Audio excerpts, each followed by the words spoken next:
Assalamualaikum warahmatullahi wabarakatuh. Pada video kali ini, kami akan membahas mengenai abusive workplace behavior, yaitu dari mata kuliah Cita Teknologi Pancasila dengan dosen pengampu Pak Panji Winarjoko, Eskom Mkom.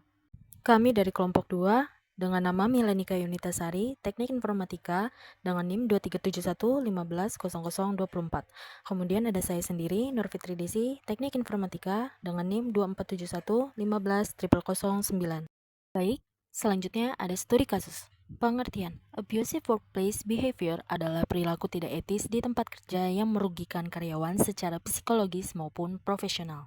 Bentuknya itu ada intimidasi, pelecehan verbal, diskriminasi, pengawasan berlebihan, serta tekanan kerja yang tidak wajar. Masalah utamanya itu teknologi monitoring seperti kamera atau software tracking yang seharusnya untuk meningkatkan kinerja seringkali menimbulkan lingkungan kerja toksik jika disalahgunakan.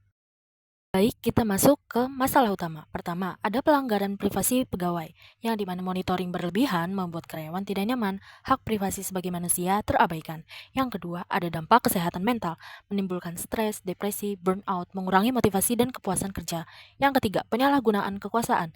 Atasan bisa mengontrol pegawai seenaknya, potensi terjadi diskriminasi dan perlakuan tidak adil.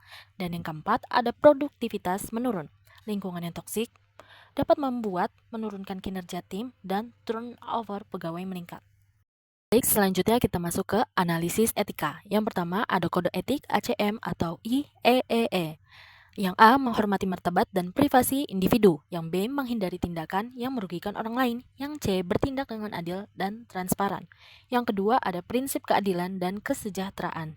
Yang A sistem kerja harus mendukung kesejahteraan karyawan. Yang B perusahaan wajib menciptakan budaya kerja etis. Kemudian yang ketiga ada konsekuensi sosial. Yang A, reputasi perusahaan rusak jika masalah dibiarkan. Yang B, hilangnya kepercayaan publik dan investor. Dampak negatif terhadap karyawan ada terhadap organisasi. Pada karyawan, menurunnya motivasi kerja, kesehatan mental dan fisik terganggu, keinginan pindah kerja meningkat. Lalu pada organisasi, hilangnya karyawan berbakat atau brain drain, lalu produktivitas dan inovasi menurun, serta resiko hukum atau gugatan tenaga kerja. Dan yang terakhir ada citra buruk di mata publik. Slide selanjutnya akan membahas mengenai solusi dan rekomendasi.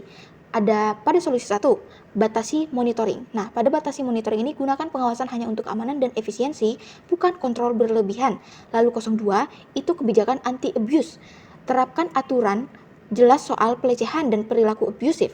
Berikan sanksi tegas bagi pelanggar. Yang ketiga, pelatihan kepemimpinan etis. Atasan wajib diberi training etika dan manajemen manusia. Nah, pada solusi keempat dan kelima, yang keempat, saluran laporan anonim. Pegawai dapat melaporkan pelecehan tanpa takut balasan. Yang kelima, bangun budaya kerja yang sehat, dukung kesehatan mental, work-life balance, dan penghargaan bagi karyawan. Nah, jadi dari semua yang dilakukan mengenai pembahasan kita abusive workplace behavior adalah ancaman nyata terhadap etika, produktivitas, dan kesejahteraan karyawan.